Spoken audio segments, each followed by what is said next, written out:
घ्यावा, मुख्यमंत्री देवेंद्र फडणवीस यांचं आवाहन. शेतकऱ्यांच्या संरक्षणाच्या दृष्टीनं राज्यात राष्ट्रीय कृषी विमा योजना. विदर्भातल्या शेतकऱ्यांना सक्षम करण्यासाठी बाजार समितीनं पुढाकार घ्यावा, केंद्रीय रस्ते वाहतूक मंत्री नितीन गडकरी.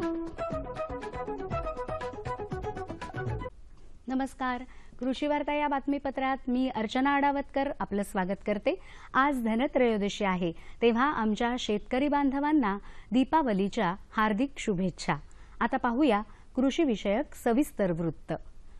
पावसाचा प्रत्येक थेंब अडवून आपल्या गावचं शिवार जलयुक्त करण्याचा संकल्प प्रत्येकानं करावा.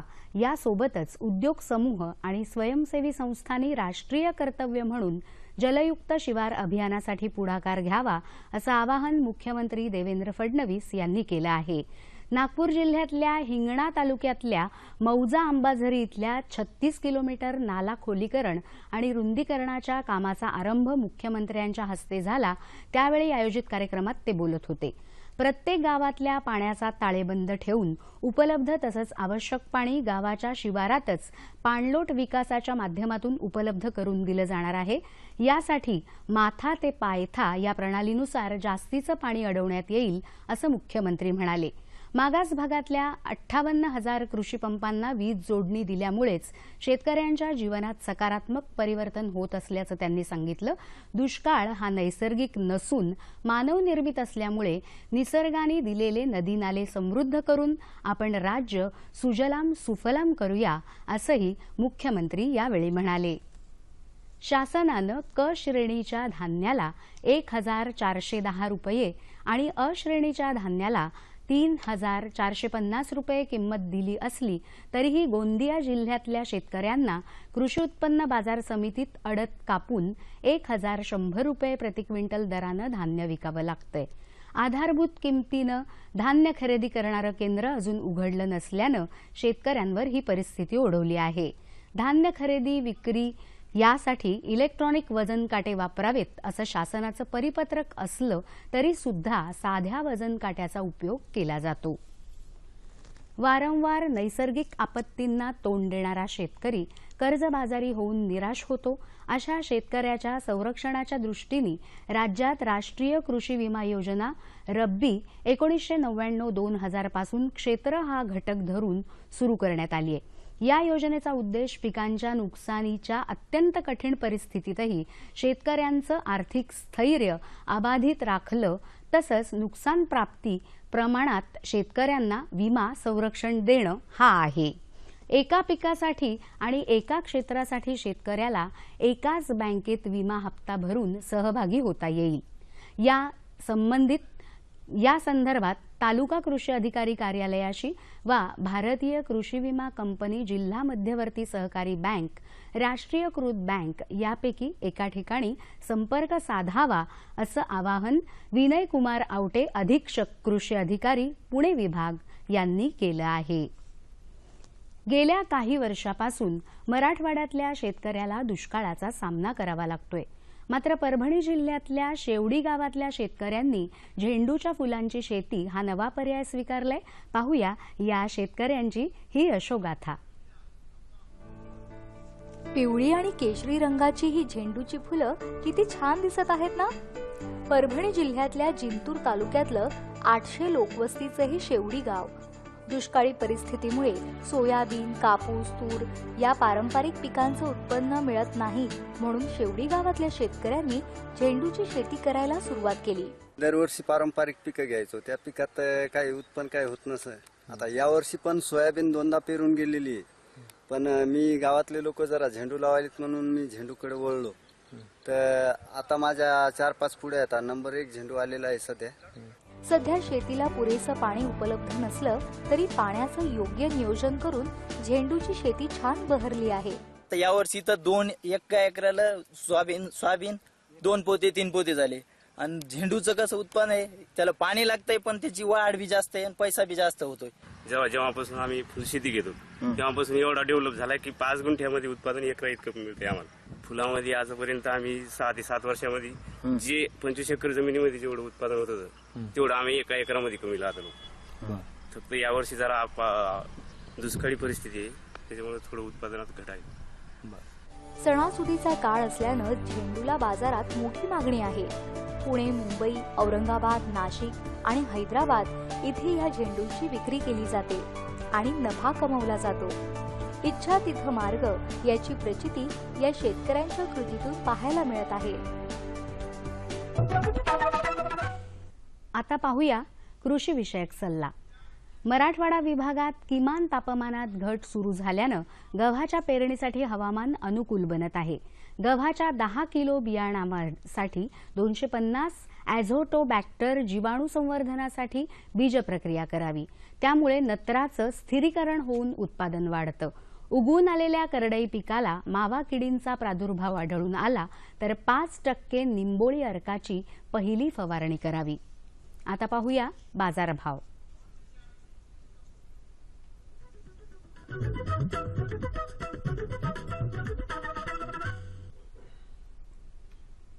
जाणून घेऊया मुंबई कृषी उत्पन्न बाजार समितीकडून प्राप्त झालेले शेतमालाचे बाजारभाव. हे भाव शेतीमालाच्या उत्पादकांसाठी आहेत. निराळा उल्लेख नसल्यास हे भाव प्रति क्विंटल आहेत. गूळ कमाल दर 3500, किमान दर 2600, साखर 2912, 2662, नारळ 2300-800, कोथिंबीर 20,000, 9,000, हळद 12,000, 7,000, संत्री 2700-900,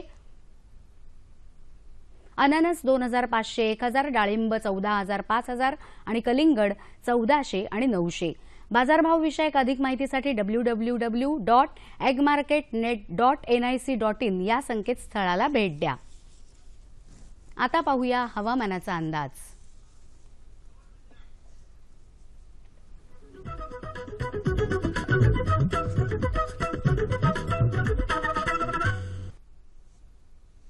येत्या 2 दिवसात विदर्भासह उत्तर कोकण, उत्तर मध्य महाराष्ट्र आणि मराठवाडा या ठिकाणी हवामान कोरडं राहील. दक्षिण मध्य महाराष्ट्रात तुरळक ठिकाणी मेघगर्जनेसह पाऊस पडेल असा अंदाज वेधशाळेने वर्तवलाय. जाणून घेऊया राज्यातल्या प्रमुख शहरांचं तापमान कमाल आणि किमान अंश सेल्सिअसमध्ये. मुंबई कमाल 36, किमान 21, पुणे 33-16, नागपूर 32-18, औरंगाबाद 33-19, सोलापूर 36-27 आणि नाशिक 33 आणि 16 अंश सेल्सिअस. हवामान विषयक अधिक माहितीसाठी www.imdmumbai.gov.in या संकेतस्थळाला भेट द्या. कृषी विषयक घडामोडी आमच्या या पत्त्यावर कळवा. निर्माता कृषी वार्ता, दूरदर्शन केंद्र वरळी, मुंबई 400030. ईमेल आयडी असा आहे krishivarta.ddkmumbai@gmail.com. याबरोबरच आजच्या कृषी वार्ता संपल्या. पुन्हा भेटूया पुढच्या कृषी वार्तांमध्ये. तोपर्यंत नमस्कार.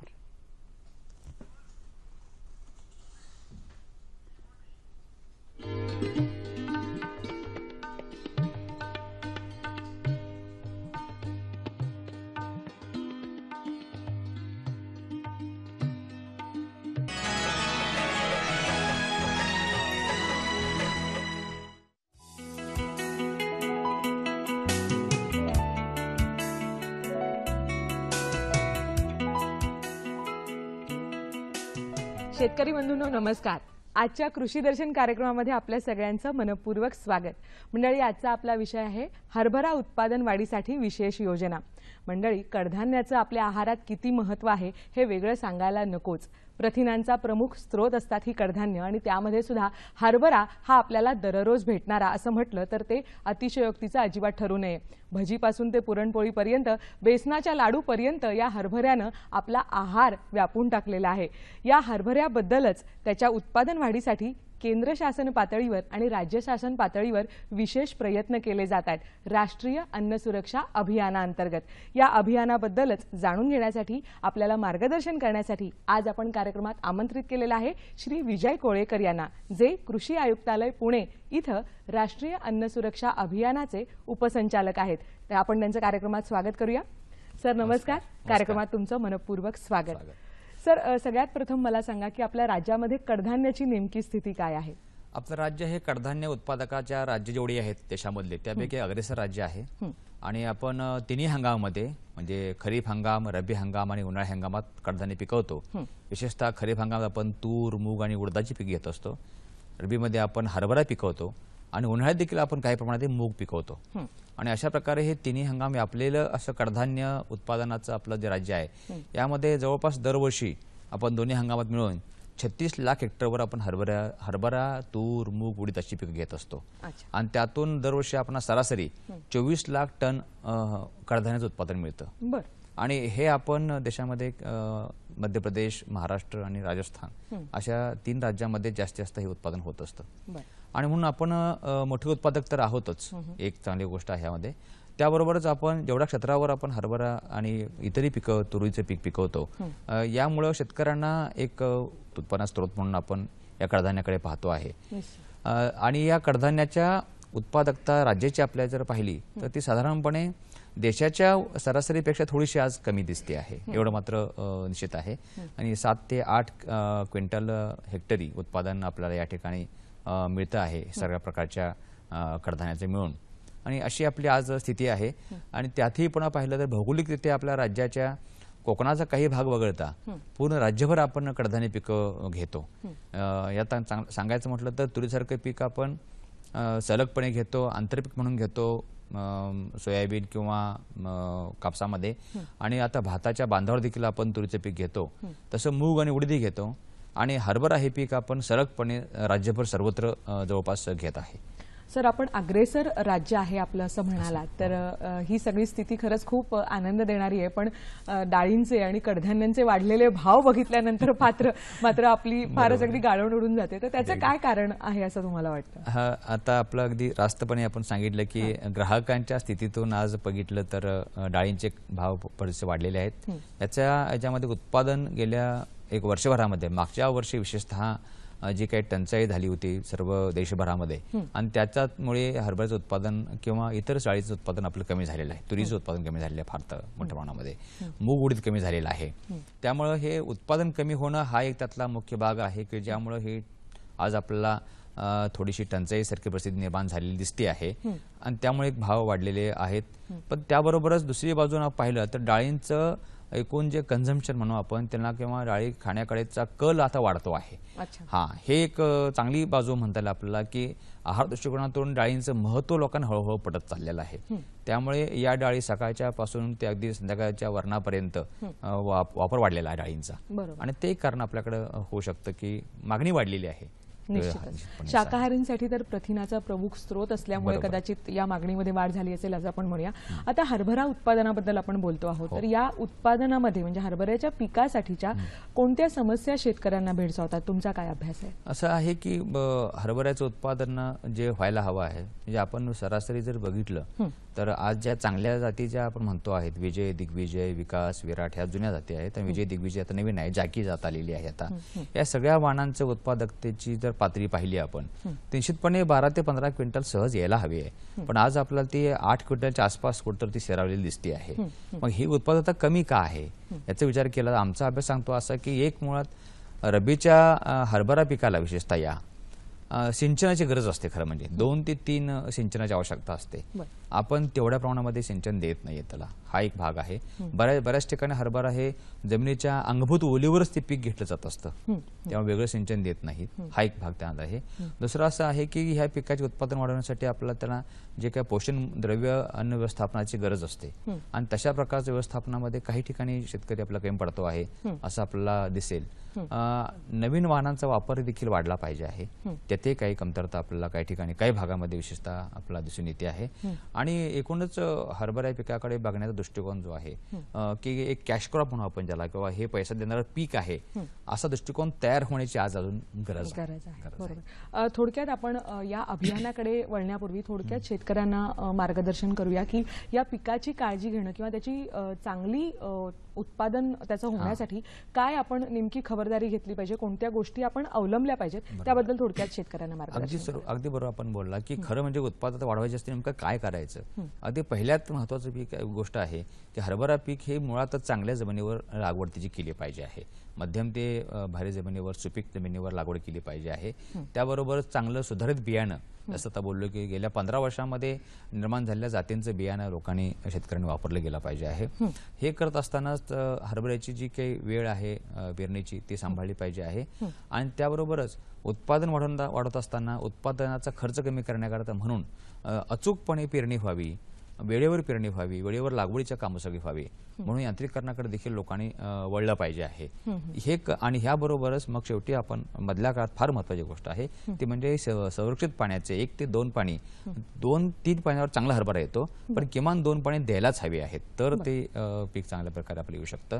आणि जैविक खताचा वापर एक चांगल्या प्रकारे आपला आढळून आलेला आहे, कारण हरभऱ्याचं उत्पादन वाढण्यामध्ये जैविक खतं, सूक्ष्म मूलद्रव्य यांचाही हातभार चांगल्या प्रकारे लागतो आहे. त्यामुळे ते हे सगळ्या काळजी आपण जर घेतली तर हरभरा पीक उत्पादन वाढण्यासाठी आपल्याला मदत होऊ शकते. यावर काही शत्रू आहेत, त्याचंही नियोजन त्या वेळेला केलं पाहिजे. म्हणजे विशेषतः घाटी अळीचं नियोजन जर वेळेवर झालं तर देखील तरी चांगला परिणाम आपल्याला उत्पादन वाढीवर चांगला दिसून येईल आपल्याला. अन्न सुरक्षा अभियानाचे आपण उपसंचालक आहात, तर या अभियानाबद्दल आपल्या शेतकऱ्यांना सांगा आणि हरभरा पिकासाठी नेमक्या काय योजना आहेत त्याकडे आपण वळूया. आता ह्यामध्ये अभियानाअंतर्गत हरभऱ्यासाठी आपण काय करतो आहे, एक म्हणजे प्रामुख्यानं ह्या सर्व राज्यभर आपण जे 15 वर्षाच्या आतील जे वाण आपले आहेत, नवीन वाण, म्हणजे आता 2 नावं सांगितलं म्हणजे दिग्विजय आणि जॅकी, तर या वाणाचं बियाणं आपण सवलती दरामध्ये देतो आहोत. म्हणजे आज ज्या वाणाचा दर साधारणपणे बाजारामध्ये 77 रुपये किलो असा असेल तर ते आज आपण त्यामध्ये 25 रुपये त्यात अनुदान देऊन 52 रुपये किलोनं आज या ठिकाणी बियाणं उपलब्ध करून देतो आहे. हा सगळ्यात महत्वाचा पहिला आहे की प्रमाणित बियाण्याचा वापर वाढवणं हा घटक आहे, त्यासाठी प्रयत्न करतो आहोत. दुसरा प्रयत्न आपला असा आहे की याबरोबरच मग म्हटल्याप्रमाणे जैविक खतं आणि सूक्ष्म मूलद्रव्यांचा वापर करून तंत्रज्ञान प्रात्यक्षिके घेतोय आपण त्यामध्ये. आणि हे तंत्रज्ञान जे विद्यापीठानं सिद्ध केलेलं आहे ते शेतकऱ्यापर्यंत पोहोचावं आणि म्हणून त्यांनी विशेषतः लागवड करताना रुंद सरी वापा पद्धत वापरावी किंवा सरी वरंब पद्धत वापरावी, हे तंत्रज्ञान महत्वाचं आहे. अशा प्रकारचं तंत्रज्ञान प्रात्यक्षिक आपण घेतो आहे. मधल्या काळामध्ये आपण त्याला 2% युरियाची फवारणी करणं हे तेवढंच महत्वाचं आहे, त्यामुळे उत्पादनामध्ये वाढ होते आहे. अशा प्रकारचं तंत्रज्ञानाची प्रात्यक्षिक घेणं हा एक त्यातला महत्वाचा भाग आहे आणि ते आपण घेतोय. कोणतंही पीक चांगलं येण्यासाठी, उत्पादन चांगलं येण्यासाठी बियाणं हा अत्यंत महत्वाचा भाग आहे आणि ते सवलतीच्या दरात उपलब्ध करून देणं हा एक भाग झाला. पण हे बियाणं तयार करण्यासाठी काही विशेष प्रयत्न केले जात आहेत का? निश्चित हे अभियानामध्ये एक वैशिष्ट्यपूर्ण आपण यावर्षी सुरुवात केला प्रयत्न आहे हा की महाबीज आणि इतर ज्या राष्ट्रीय महामंडळ आहेत बियाणं उत्पादन करणारी, त्यांच्याबरोबरच शेतकऱ्यांनी स्वतःचं बियाणं स्वतः तयार करावं यासाठी काही शेतकरी गट आणि शेतकरी उत्पादक कंपन्या पुढे येत आहेत. मग अशा शेतकरी उत्पादक कंपन्यांना आपण या ठिकाणी प्रोत्साहन देतो आहे. बियाणं उत्पादन करण्यासाठी देखील आपण त्यांना प्रति क्विंटल चांगलं बियाणं उत्पादन केल्यावर त्यांना 2000 रुपयाचं अनुदान देतो आहोत.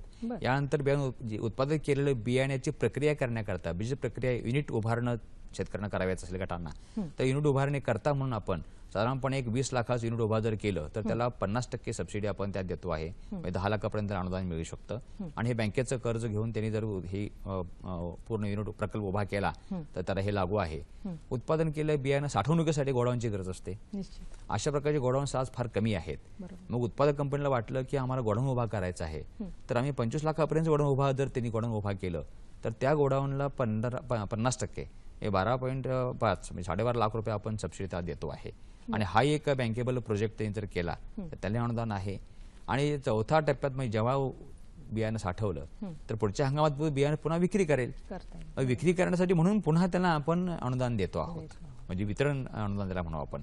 अशा प्रकारे उत्पादन ते वितरण या पूर्ण साखळीमध्ये आपण या शेतकरी उत्पादक कंपन्यांच्या बरोबर हे शासन आता उभं राहिलेलं आहे. सर, विद्यापीठामध्ये अनेक शोध प्रक्रिया चाललेल्या असतात, तंत्रज्ञान विकसित होत असतं, तर हे तंत्रज्ञान हरभऱ्याच्या बाबतीतलं शेतकऱ्यांपर्यंत पोहोचावं यासाठी काही या योजनेमध्ये तरतूद आहे का? तसे काही प्रयत्न होत आहेत का? यामध्ये 2 टप्प्यावर आपण काम करतो आहे. एक म्हणजे हरभऱ्याचं उत्पादन वाढीसाठीचे सगळे लागवड तंत्र जे आहेत हे शेतकऱ्यांना समजून सांगण्यासाठी म्हणून आपण व्यापक प्रमाणामध्ये प्रशिक्षणाचा कार्यक्रम ह्यामध्ये घेतलेला आहे. त्याबरोबर शेतकऱ्यांच्या शेतावर जाऊन प्रत्यक्ष विद्यापीठाचे शास्त्रज्ञ, कृषी विज्ञान केंद्राचे शास्त्रज्ञ यांच्या भेटी घडून आणतो आपण. बर. हा, म्हणजे भेटी घडून आणून तंत्रज्ञानाचा प्रसार करणे, प्रशिक्षण देणे आणि तिथं प्रत्यक्ष प्रात्यक्षिक करून दाखवणे, या सगळ्या प्रकारे आपण कार्यक्रम यात घेतलेला आहे आता. बर. सर, आता उत्पादन वाढत असताना खर्च कमी ठेवणं ही एक फायद्याची महत्वाची गुरुकिल्ली आहे.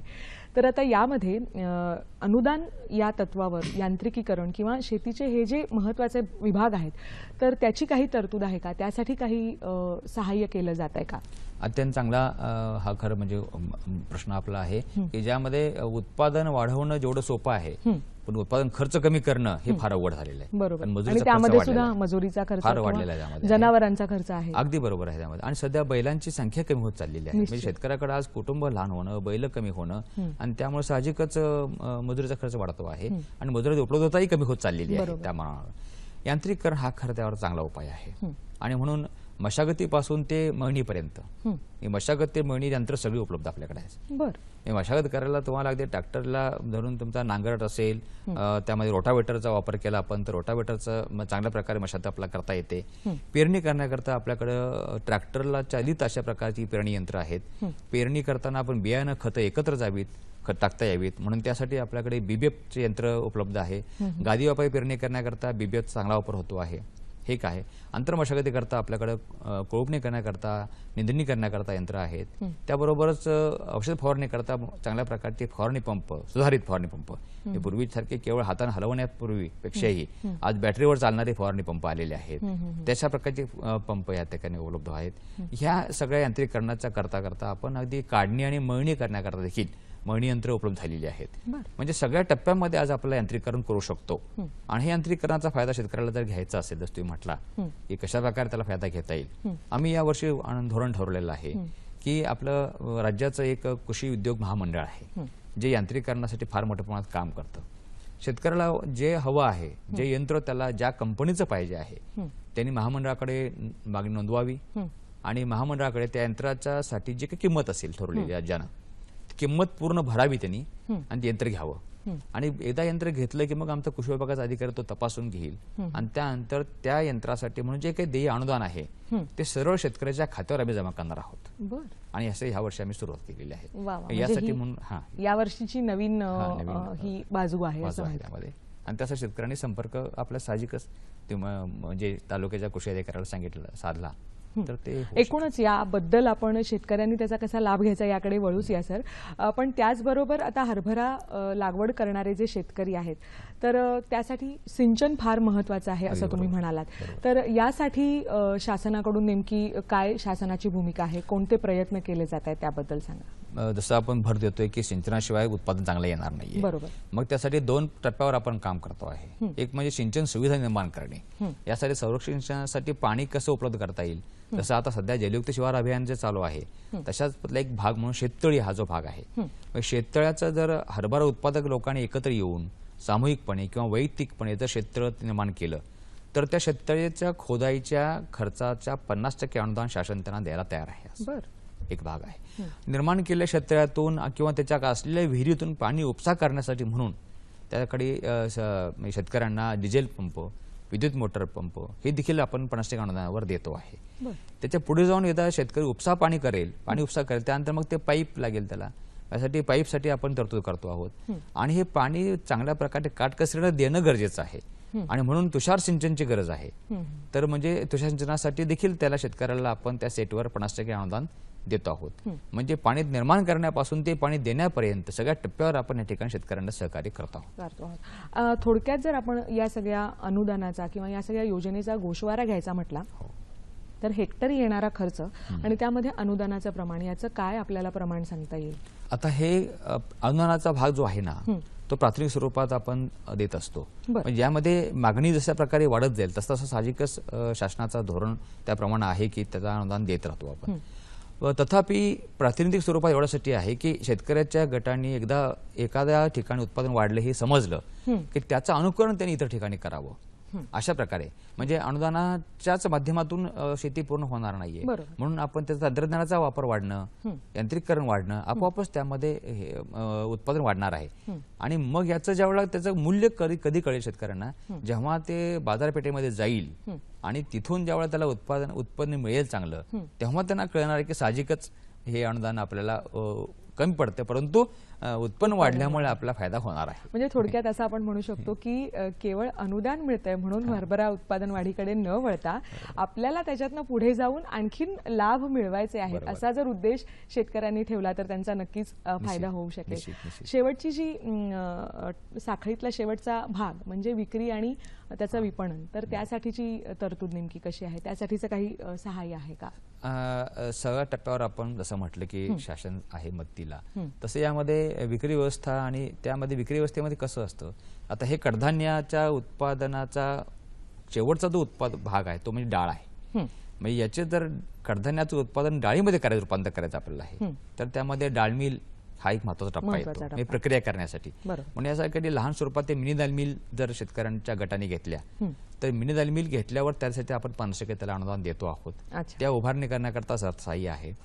आणि हे जे काय करता आहेत शेतकरी, दाल मिल करतील, त्यातून डाळ तयार करतील, मग अशा डाळींचं पॅकिंग करणं, ब्रँडिंग करणं, स्वतःच्या नावानं त्यांनी विकायचं असेल तरी विक्री व्यवस्था निर्माण करण्याकरता म्हणून देखील त्या गटाच्या स्वरूपात आपण जर त्यांनी काम केलं तर त्या पूर्ण विक्रीच्या प्रकल्पाला देखील आपण अनुदान अर्थसहाय्य आपण देतो आहेत. आणि तेही अर्थसहाय्य चांगल्या प्रकारे त्यांना विक्री व्यवस्थेपर्यंत म्हणजे ग्राहकापर्यंत डाळ पोहोचवण्यासाठी देखील आपण देऊ शकतो. अशा प्रकारे पूर्ण टप्प्यावर त्यांना मदत ह्या ठिकाणी आहे. मार्गदर्शन त्या महत्वाचं आहे. आणि ह्याबरोबर कसं आहे की अर्थसहाय्य हे नेहमीच कमी राहतं, परंतु मार्गदर्शन हे फार महत्वाचं राहतं. आणि शेतकऱ्यांच्या या पूर्ण हरभरा उत्पादकांच्या गटाबरोबर कृषी विभाग हा वेगवेगळ्या टप्प्यावर त्यांच्यासोबत राहणार आहे. तुम्ही म्हणालात की त्यासाठीचं प्रशिक्षण किंवा माहिती, तज्ज्ञ मंडळींची चर्चा, या सगळ्या पातळीवर जोरकस प्रयत्न केले जात आहेत हरभरा उत्पादन वाढवण्यासाठी. तर याबद्दल अधिक माहिती घ्यायची असेल किंवा या तंत्रज्ञानाबद्दल किंवा एकूणच या योजनेबद्दल जाणून घ्यायचं असेल तर त्यासाठी शेतकऱ्यांनी काय करावं? प्रथमतः आपण आपल्या गावाचा कृषी सहाय्यक आहे, कृषी सहाय्यकापर्यंत आम्ही जे आता सांगितलं सगळ्या गोष्टी तिथं पोहोचत असतो. तालुका कृषी अधिकारी कार्यालयामध्ये सगळी माहिती त्यांना मिळू शकते. याबरोबरच तांत्रिक अजून ज्ञान भर पडण्यासाठी त्यांनी कृषी विज्ञान केंद्रांचा ज्या ज्या ठिकाणी जिल्ह्याच्या ठिकाणी केंद्र आहेत, कृषी विज्ञान केंद्र विद्यापीठाची आहेत, तिथे त्यांनी संपर्क साधणे आवश्यक आहे. या 2-3 ठिकाणी संपर्क साधला. आणि एक महत्वाचा भाग आहे तो म्हणजे प्रक्रिया केंद्र जे आहेत किंवा बाजारपेठेच्या दृष्टिकोनातून अभ्यास आहे त्या ठिकाणी त्यांनी संपर्क साधला तर सगळ्या प्रकारची माहिती त्यांना मिळू शकते. पण कृषी विभागाचं कार्यालय त्यांना सगळी माहिती द्यायला तयार आहे. गेली 4 वर्ष हे अभियान सुरू आहे, तर त्याचा आता आजच्या दिवशी आपण जर एक मागोवा घ्यायचा म्हटला तर आतापर्यंत त्याचं फलित काय आहे, याबद्दल काय सांगता येईल? निश्चित फलित चांगलं झालेलं आहे. प्रथमतःच आपण पाहतो आहोत की कडधान्यामध्ये आपली उत्पादकता ही जवळपास 15 ते 20% वाढलेली आहे. आणि याच्या निमित्तानं आपण गेल्या वर्षी आपल्याला म्हणजे आपल्या राज्याला कडधान्याचं चांगलं उत्पादन काढल्याबद्दल माननीय पंतप्रधानांनी अवॉर्ड दिलेला आहे आणि कृषी कर्मण अवॉर्ड आपण मिळालेला आहे आपल्याला. आणि त्या हे एक देशभरामध्ये जे काही अनेक राज्यांनी उत्पादन चांगले केले त्यापैकी महाराष्ट्राचा एक चांगला त्यात मान आहे. आणि याबरोबरच आपल्या डाळीच्या उत्पादनामध्ये जसं आपण भर घातलेली आहे तशा प्रकारेच आपल्याला या अभियानाच्या माध्यमातून यांत्रिकीकरण वाढत चाललेलं आहे. हे एक चांगला आपल्याला फलित दिसते आम्हाला की जेवढी संख्या पूर्वी होती त्यापेक्षा अनेक पटीने संख्या आता यांत्रिकीकरणाची वाढलेली आहे. आणि त्याच्यामुळे साहजिक शेतकऱ्यांना त्याचा फायदा होतो आहे. नवीन वाहनांचं प्रसार चांगला झाला या अभियानामध्ये. म्हणजे जेवढे नवीन वाहन आपल्याला बाजारामध्ये येत आहेत म्हणजे शेतकऱ्याच्या शेतावर ते जावीत म्हणूनसाठी विद्यापीठाने केलेले प्रयत्न या अभियानाच्या माध्यमातून ते चांगल्या प्रकारे आपल्याला दिसून येत आहेत. नवीन वाहन, नवीन तंत्रज्ञान, उत्पादनामधली वाढ आणि एकूण उत्पन्नामधली वाढ हे सगळंच अभियानाचं फलित आपल्याला म्हणता येईल. कार्यक्रमाचा समारोप करत असताना आपल्या सगळ्या शेतकरी बांधवांना हरभरा उत्पादन वाढवण्यासाठी आणि त्याचे एकूणच त्याचे फायदे घेण्यासाठी काय सल्ला द्याल? प्रथमतः शेतकऱ्यांनी बघा म्हटल्याप्रमाणे की एक अगोदर गट स्वरूपात काम करावं. हरभरा उत्पादकांचे गट आणि हरभरा उत्पादकांची कंपनी तयार व्हावी. म्हणजे एखाद्या जिल्ह्यामध्ये हरभरा उत्पादक कंपनी त्या नावानं जर तयार झाली आणि ती कंपनी स्वतःच्या ब्रँडनं त्यांनी आज देशाच्या आणि आंतरराष्ट्रीय बाजारपेठेमध्ये हरभऱ्याचं उत्पादन त्यांनी विकावं एवढं पर्यंत आपली आज क्षमता आहे. आणि त्यासाठी म्हणून आमचा पूर्ण पाठिंबा, पूर्ण सहकार्य त्यामध्ये आपलं राहील. आणि हे त्यांनी करावं. शेतकऱ्यांनी उत्पादक कंपनी तयार करावी आणि त्या नावानं हरभरा विकावा. बरं. सर, आज कार्यक्रमात सहभागी झालात. सगळ्या कृषी बांधवांना इतकी छान हरभरा उत्पादन वाढीसाठीची माहिती दिलीत त्याबद्दल खरंच मनपूर्वक आभार. आशा करूया या अभियानाच्या माध्यमातून आपल्या महाराष्ट्रातलं हरभऱ्याच्या उत्पादन वाढीचं प्रमाण निश्चितच वाढेल आणि आपल्या आहारामध्ये हरभऱ्याचा खमंगपणा कायम राहील. या सर्व माहितीबद्दल आणि आपल्या सर्व उपक्रमासाठी आमच्याकडून शुभेच्छा. धन्यवाद.